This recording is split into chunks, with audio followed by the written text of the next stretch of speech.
Baik teman-teman, Bismillahirrahmanirrahim. Pada pertemuan kedua dan ketiga ini, kita akan melanjutkan kembali konsep dasar pelibatan orang tua dalam pendidikan anak usia dini. Baik, di sini kita akan lanjut kepada materi dari Direktorat Pembinaan Pendidikan Keluarga di Cenpau dan Dikmas pada saat itu tahun 2017 terkait dengan kebijakan teknis pelibatan keluarga dan masyarakat di satuan pendidikan, ya termasuk pada jenjang PAUD. Baik, yang pertama pelibatan orang tua dalam PAUD dalam satuan pendidikan, begitu ya. Ini berada pada amanat Undang-Undang Nomor 20 Tahun 2003 tentang Sistem Pendidikan Nasional, di mana dasar tujuan dan fungsi pendidikan nasional ini yaitu berfungsi untuk mengembangkan kemampuan dan membentuk watak serta peradaban bangsa yang bermartabat dalam rangka mencerdaskan kehidupan bangsa, bertujuan untuk berkembangnya potensi peserta didik agar menjadi manusia yang beriman dan bertakwa kepada Tuhan, begitu ya, berakhlak mulia, berilmu, cakap, kreatif, mandiri, dan lain sebagainya. Kemudian pada dasarnya tujuan pendidikan nasional ini tidak bisa dicapai secara optimal jika tidak ada keterlibatan dari berbagai pihak, ya. Pelibatannya siapa saja yang terlibat nih pihaknya? Yang pertama adalah sekolah, kemudian ada keluarga, dan ada juga masyarakat. Dan kita tahu bahwa keluarga itu adalah tempat di mana pendidikan bermula, begitu ya, sebelum ke tingkat sekolah, dalam hal ini di lembaga PAUD, begitu ya. Kemudian pelibatan keluarga dan masyarakat ini juga ada ya di undang-undang, yaitu masyarakat berhak berperan serta dalam perencanaan, pelaksanaan, pengawasan, dan evaluasi program yang pada pasal 8. Kemudian peran serta masyarakat dalam pendidikan meliputi peran serta perseorangan, kelompok, keluarga, organisasi, kemudian yang terakhir yaitu pengelolaan satuan pendidikan. Ini teman-teman di pengelolaan pendidikan, di manajemen PAUD itu tidak bisa terlepas ya nanti dari manajemen berbasis sekolah atau madrasah. Ini juga artinya menekankan bahwa keterlibatan antara pihak keluarga dan masyarakat dalam layanan pendidikan untuk anak itu sangat penting, begitu ya.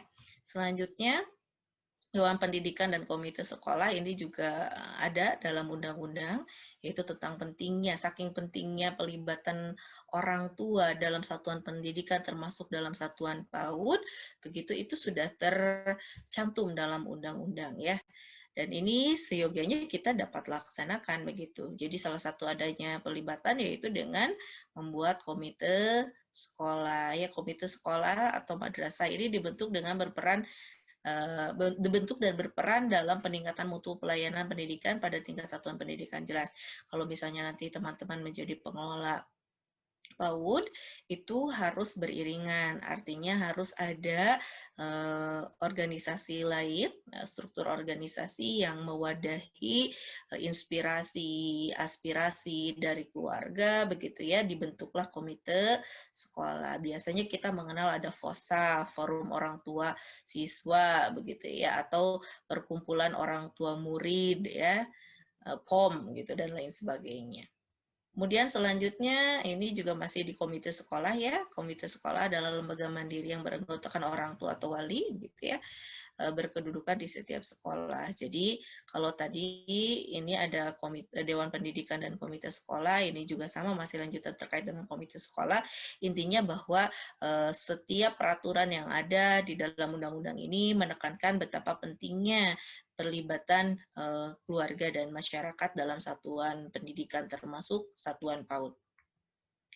Oke, selanjutnya ini ada juga Direktorat Pembinaan Pendidikan Keluarga ya. Ini tahun 2017 ya teman-teman ya. Bindikel, kemudian di sini ada berbagai dasar tugas dan fungsi dari Bindikel itu sendiri, yaitu untuk merumuskan kebijakan, ya, koordinasi dan pelaksanaan kebijakan, peningkatan kualitas pendidikan karakter dan lain sebagainya. Pada dasarnya bahwa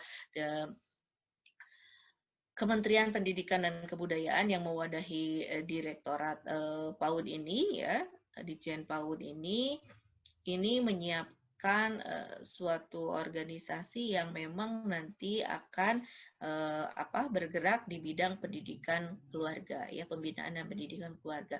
Mengapa? Karena seperti yang sempat waktu itu kita komunikasikan bahwa tidak ada, ya, sekolah untuk menjadi orang tua, di mana orang tua itu harus memberikan layanan pendidikan dan pengasuhan, begitu ya, bukan hanya di pihak lembaga saja, tapi orang tua juga punya peran serta ke sana, begitu.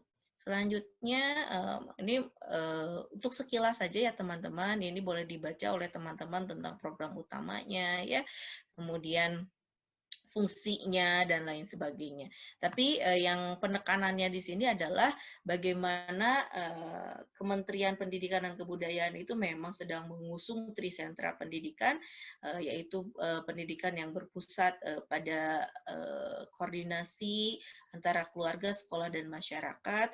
Tujuannya adalah ini, untuk mewujudkan kerjasama dan keselarasan program pendidikan di satuan pendidikan, ya, di keluarga dan di masyarakat sebagai trisentra pendidikan dalam membangun ekosistem pendidikan yang menumbuhkan karakter dan budaya serta budaya berprestasi, ya, bagi peserta didik. Kalau dalam hal ini adalah budaya berprestasi bagi anak usia dini. Artinya adanya kesinambungan program di keluarga, sekolah, dan masyarakat, kemudian koordinasi yang baik, kerjasama yang baik, itu diharapkan dapat membantu anak untuk mencapai tugas-tugas perkembangan, kemudian menyelesaikan tahapan perkembangannya dengan optimal. Oke, selanjutnya ini fenomena ancaman, ya, di sekitar anak yang memang perlu kita membuka mata bersama, memiliki persepsi yang pertama. Yang pertama ada kekerasan, ya, kemudian ada narkoba, ada pornografi, tindakan amoral, radikalisme, ya, hal-hal yang muncul saat ini atau fenomena-fenomena yang bisa mengancam perkembangan anak, gitu ya, itu perlu kita aware bersama, kita sadari bersama, bukan hanya pihak sekolah tapi pihak keluarga dan juga masyarakat, sehingga ini perlu ada peningkatan kepedulian, ya, kepedulian untuk bergerak secara bersama-sama dan terlibat dalam program-program yang lebih baik untuk anak sehingga bisa menangkal ancaman ini, begitu ya teman-teman. Selanjutnya, penguatan pelibatan di satuan pendidikan, ini berdasarkan hasil kajian internasional pun pelibatan orang tua di lembaga pendidikan, ya, termasuk di lembaga PAUD, itu menjadi hal yang penting. Seperti yang dibahas pada pertemuan pertama ketika sinkronus, bahwa penekanannya pelibatan orang tua ini dan juga masyarakat adalah untuk membantu memberikan layanan yang tepat untuk anak, begitu ya, sehingga anak bisa tumbuh dan berkembang secara optimal.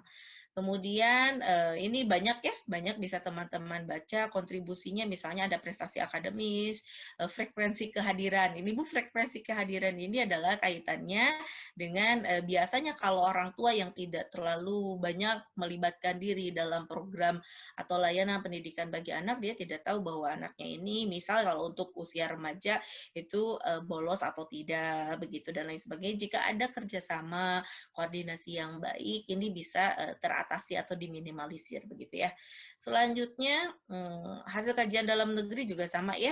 Intensitas dukungan keluarga berpengaruh meningkatkan pencapaian perkembangan anak usia dini. Nah, ini penekanannya sangat luar biasa, 0 sampai 6 tahun. Jadi kalau ada kerjasama yang baik antara sekolah, keluarga, dan masyarakat, ini bisa mencapai perkembangan anak dengan optimal. Selanjutnya, dampak pelibatan orang tua bisa meningkatkan kehadiran anak di sekolah, tadi sudah disampaikan, sikap dan perilaku positif anak, kebiasaan belajar anak, prestasi akademik anak, ya, keinginan anak untuk melanjutkan sekolah. Kemudian ini untuk yang orang tuanya ada komunikasi, ya. Jadi dia bisa lebih meningkatkan bagaimana komunikasinya dengan anak, kemudian meningkatkan harapan orang tua pada anak. Dalam hal ini adalah bukan harapan secara akademis saja, ya teman-teman, tapi artinya bahwa orang tua bisa mengungkapkan misalnya hal-hal yang perlu dimiliki oleh anak, ya tentunya dengan cara yang baik dan lain sebagainya. Orang tua merasa turut berhasil ya, jika anaknya berhasil, orang tua mana yang tidak merasa berhasil sesungguhnya ya, itu perlu dibangun begitu ya kebersamaannya. Kemudian meningkatkan kepuasan orang tua terhadap sekolah, untuk pihak lembaga ini bisa meningkatkan semangat kerja guru ya, kebayang kalau ada kerjasama yang baik, orang tua dan guru begitu dalam pemberian layanan, itu bisa memberikan semangat yang baik untuk guru, mendukung iklim sekolah yang lebih baik dan mendukung kemajuan sekolah secara keseluruhan ya. Ini sasaran potensial program pendidikan keluarga, mohon maaf ini perlu diingat ini masih di tahun 2017. Nanti saya coba cari data terbaru sehingga bisa dapat proyeksi gambaran saat ini ya. Untuk di PAUD ini kita bisa lihat bahwa sasaran kita ini ya, ini totalnya satuan pendidikan ada 190.161 satuan, kemudian ini jumlah peserta didiknya kebayang ya ada 12 juta, kemudian ini keluarga ada kurang lebih sekitar 8 juta sekian. Ya, ini sasaran. Nah, potensinya terbayang oleh kita ketika tidak ada kerjasama yang baik begitu ya. Ini ada anak nih yang dipertaruhkan kurang lebih di 13 juta ya. Kalau kita lihat di sini ada 12.900.000 atau kurang lebih 13 juta. Ini jika tidak terlayani dengan baik, artinya hanya parsial pengalaman pemberian layanan pendidikan dan pengasuhannya di sekolah, tapi di rumah tidak, ini juga akan memberikan dampak yang buruk. Sehingga perlu adanya pelibatan yang pasti ya dari seluruh pihak. Oke, selanjutnya implementasi pelibatan keluarga di satuan pendidikan. Ini trisentra ya, trisentra yang saya lihat bahwa tri itu berarti 3. Ada sentra ya, sentra pendidikan ada keluarga, satuan pendidikan atau lembaga atau sekolah, kemudian ada masyarakat.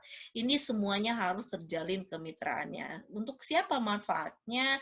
Untuk peserta didik kita, untuk anak usia dini begitu ya, jika pelibatan keluarga ini di jenjang PAUD. Jadi jalinan kemitraannya harus terlihat bahwa ini harus saling terkait satu sama lain ya. Kemudian model peran keluarga ini ya, peran keluarga itu bukan hanya proses dari anak sudah lahir, kemudian dia memberikan perawatan, tidak ya. Tapi keluarga yang hebat itu justru kita bisa topang dari mulai masa pranikah ya. Ini juga ada peran keluarga di sini ya. Tentunya kalau kita ingin memiliki anak yang berperilaku baik, kita harus memantaskan diri, kemudian mencari pasangan hidup yang punya visi yang sama untuk nanti membangun keluarga, begitu ya. Kemudian nanti ada fungsi edukasi yang dilakukan di dalam keluarga ini, kemudian kerjasama, kolaborasi dengan satuan pendidikan, dan kolaborasi juga dengan masyarakat. Disinilah terjadi proses pendidikan anak. Artinya, anak mendapatkan influence yang baik dari keluarga, anak mendapatkan influence yang baik dari sekolah, anak juga mendapatkan influence yang baik dari masyarakat, misalnya dari tetangga atau teman-teman yang ada di lingkungan sekitar rumahnya. Kemudian ini harapannya anak hebat. Hebat di sini bukan hanya secara akademik, tapi tadi ya sesuai dengan tujuan pendidikan nasional. Sehingga apa nanti anak bisa melakukan kehidupannya lebih lanjut begitu ya. Jadi ada fungsi edukasi di keluarga. Jadi bukan hanya fungsi perawatan saja. Selanjutnya tahapan pembinaan keluarga yang dilakukan ini ya keluarga pembinaan pranikah kalau ini ya. Kemudian nanti di tahap 1 ada kesepakatan peran keluarga di rumah dan di sekolah. Jadi adanya kesinambungan antara pihak lembaga dan pihak keluarga ini berbagi peran gitu ya, karena waktunya pun tidak selamanya ada di sekolah, tapi lebih banyak misalnya mayoritas di rumah. Kemudian nanti tahap 2 penguatan kompetensi keluarga melalui kelas orang tua dan media lain. Jadi memang kalau yang tahapan pertama itu kesepakatan dulu antara lembaga dan keluarga begitu ya. Kemudian nanti kita akan bantu untuk tadi karena tidak ada sekolah untuk orang tua, jadi kita menyediakan penguatan kompetensi bagi orang tua begitu ya melalui parenting class ya. Kemudian yang ketiga adalah perluasan peran keluarga, dalam artian perluasan peran keluarga ini bukan hanya ikut serta dalam kegiatan rapat, tapi dia juga bisa ikut terlibat dalam memberikan layanan pendidikan bagi anak. Selanjutnya Prinsip kemitraan Trisentra yang pertama ada kesamaan hak, kesejajaran, dan saling menghargai. Ini dari 3 pihak ini harus sama haknya, sejajar, saling menghargai. Tidak sampai misalnya seperti keluarga karena sudah membayar SPP, jadi seolah-olah keluarga di atas dari pihak sekolah, atau sebaliknya, itu juga tidak boleh ya. Kemudian harus ada semangat gotong royong dan kebersamaan, harus saling melengkapi dan memperkuat, saling asah, saling asih, dan saling asuh ya tentunya dari 3 sentra pendidikan ini. Kemudian program utama pelibatan keluarga di satuan pendidikan ini misalnya contohnya ya, pertemuan dengan wali kelas minimal 2 kali dalam semester. Waktu kapan? Waktu ngambil laporan perkembangan ya, atau misalnya informasi di awal semester. Kemudian ada kelas parenting, ada juga kelas inspirasi ya. Jadi ada orang tua mungkin yang memiliki kompetensi tertentu yang bisa dibagikan gitu ya dalam pembelajaran untuk anak. Misalnya ada orang tua yang mempunyai profesi sebagai dokter, mungkin mau berbagi bagaimana itu peran dokter, bermain peran bersama anak, begitu dan lain sebagainya. Kemudian pelibatan orang tua dalam pameran hasil karyanya ya, hasil karya atau pentas seni gitu di akhir tahun biasanya juga ikut dilibatkan. Kemudian ini contoh jadwal pelibatan keluarga di sekolah di semester 1 itu harus ditentukan ya, teman-teman. Jadi harus sudah ditentukan di semester 1 itu hari pertama masuk sekolah, pertemuan orang tua. Misalnya tengah semester ada kelas orang tua, pertemuan orang tua dan wali untuk membahas tentang kemajuan anak di tengah semester itu dan lain sebagainya, sampai nanti di semester 2 dan lain sebagainya. Ini perlu ada penyusunan jadwal yang sudah dirancang, karena tadi sebelum adanya pelibatan orang tua kita juga harus membuat perencangannya terlebih dahulu dan menyepakati bersama dengan orang tua kapan ini kita bisa melakukan kegiatan secara bersama-sama begitu ya. Selanjutnya, nah ini sekilas tujuan mengantar anak di hari pertama sekolah. Masih ingat ya kalau misalnya hari pertama sekolah itu pihak dari Kementerian Pendidikan ini menyarankan orang tua mengantar anak, artinya bukan menunggu anak sampai selesai ya.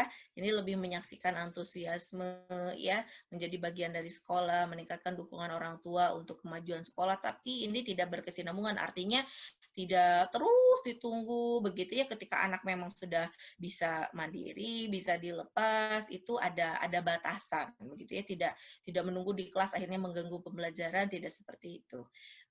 Kemudian tujuan pertemuan dengan wali kelas ini juga sama ya, harus ada pertemuan dengan wali kelas. Kenapa? Karena harus orang tua, pihak keluarga juga harus memahami program, tata tertib, dan memberikan kesepakatan ya bersama yang terbaik untuk anak, khususnya dalam layanan pendidikan dan pengasuhan. Ya, kemudian ada nomor-nomor penting ya kepada wali kelas, kemudian menyepakati cara berkomunikasi ya, membentuk paguyuban tadi yang komite ya, kemudian orang tua menyepakati kegiatan dan jadwal kelas orang tua. Membangun komunikasi intensif antara sekolah dan orang tua ini artinya adalah kita bisa membangun komunikasi yang positif untuk orang tua yang bisa terjalin juga dengan lembaga pendidikan. Kemudian tujuan kelas orang tua ini lebih kepada nanti teman-teman akan bahas ya, ada materi tentang parenting class, atau parenting education workshop ya, itu untuk orang tua. Jadi bagaimana kita memberikan informasi supaya orang tua memiliki pemahaman dan pengetahuan dalam mendidik atau mengasuh anak ya. Kemudian adanya keselarasan antara pendidikan di lembaga kemudian di keluarga. Selanjutnya ini materi kelas orang tua bisa dilihat, nanti saya akan coba share. Untuk kelas inspirasi tadi ya, bahwa orang tua bisa diundang menjadi guru di kelas begitu ya. Selanjutnya untuk pentas kelas, saya rasa teman-teman sudah tahu bahwa ada pentas seni dan itu juga bisa melibatkan orang tua begitu ya, menampilkan hasil karya anak, prestasinya, kemudian pemberian penghargaan ya dari orang tua atau kepala sekolah kepada orang tua atau guru begitu ya, saling apresiasi satu sama lain.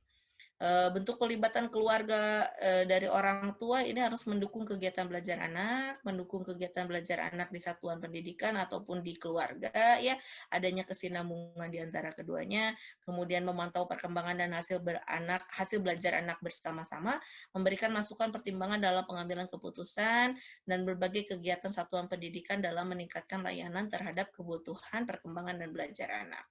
Ya, program penting lainnya ada Pokja Pendidikan Keluarga, ini dari Dinas Pendidikan Provinsi ya. Boleh teman-teman baca, tapi ini hanya sekilas saja. Kemudian ada program dukungan psikologis awal atau DPA. Ini juga bantuan untuk memberikan penguatan, memberikan bantuan dukungan psikologis kepada orang tua, bukan sebagai konselor atau psikolog ya, tapi lebih mendengarkan curahan hati keluarga terkait dengan kendala-kendala yang mungkin dialami dan lain sebagainya, begitu ya. Kemudian ada program jajanan sehat, ini juga harus dijalin bersama, begitu ya. Jajanan sehat itu ada beberapa program yang sudah dilakukan oleh dinas. Misalnya ada pedagang-pedagang yang di luar, itu kan kaitannya kita melibatkan masyarakat ya. Masyarakat bahwa misalnya di program kita adanya pengenalan kepada anak tentang makanan-makanan yang sehat. Tapi kalau misalnya pedagang yang ada di sekitar sekolah kita memberikan jajanan-jajanan yang kurang sehat pun, itu kan kurang baik. Artinya tidak ada keterlibatan ya. Artinya tidak ada persamaan persepsi tentang makanan yang sehat untuk anak itu seperti apa, sehingga bagaimana caranya ya, ini kita perlu ada informasi bahwa harus ada program jajanan sehat ini, artinya pedagang-pedagang diberikan informasi juga terkait dengan makanan yang baik untuk anak dan lain sebagainya, sehingga ini nanti bisa dijalin komunikasi ya dengan para pedagang, dan harapannya bahwa pedagang bisa memberikan produk-produknya adalah jajanan yang sehat untuk anak. Jika ada yang membandel, kemudian tidak mengikuti saran, tidak mengikuti kesepakatan, ya ini bisa diberikan sanksi. Artinya disampaikan tidak boleh berjualan di depan satuan pendidikan, begitu ya, sekiranya tetap memberikan atau menjual produk-produk yang kurang aman ya, tidak aman untuk anak secara kesehatannya. Kemudian indikator implementasi program pelibatan orang tua, ini nanti teman-teman boleh teman-teman jadikan acuan, tapi tidak satu-satunya. Jadi bisa dicek gitu ya, pertemuan dengan orang tua terlaksana atau tidak, iya atau belum gitu ya. Ini bisa menjadi checklist, daftar checklist kita bagaimana pelibatan orang tua, pelibatan keluarga di lembaga PAUD itu berjalan sebagian besar seperti apa, begitu ya. Kemudian nanti juga bisa, ini sekilas program tentang budi pekerti itu bisa dikenalkan juga, begitu ya, di lembaga PAUD. Kemudian masih budi pekerti ya, kemudian harapannya dengan adanya pelibatan keluarga juga bisa ada perubahan perilaku di lingkungan keluarga ya. Ini indikatornya untuk usia PAUD, keluarga membiasakan anak ikut beribadah sesuai dengan tuntunan agamanya. Kita kalau lihat indikator-indikator yang di sini, ini adalah indikator yang menunjang tingkat pencapaian perkembangan anak. Jadi memang ketika ada pelibatan, harapannya tadi muncul ya perubahan perilaku keluarga yang tadinya mungkin tidak aware dengan perkembangan anak, jadi lebih sadar, lebih bisa memberikan stimulasi yang tepat juga untuk anak dan lain sebagainya. Kemudian ini untuk SMP SMA ya, ini sekilas saja teman-teman. Nah, ini juga sama ya.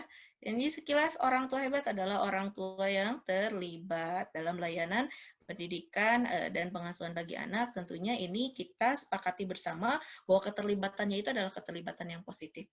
Artinya memberikan kritik dan saran dengan penyampaian yang baik, kemudian ikut terlibat dalam berbagai program penunjang pembelajaran untuk anak, dan juga intinya adalah untuk mencapai tujuan pendidikan itu sendiri. Kalau kita adalah di satuan PAUD, berarti kita harapannya dapat mencapai tujuan pendidikan anak usia dini itu sendiri. Kita bisa mengantarkan anak untuk mencapai tahapan dan tugas perkembangannya secara maksimal.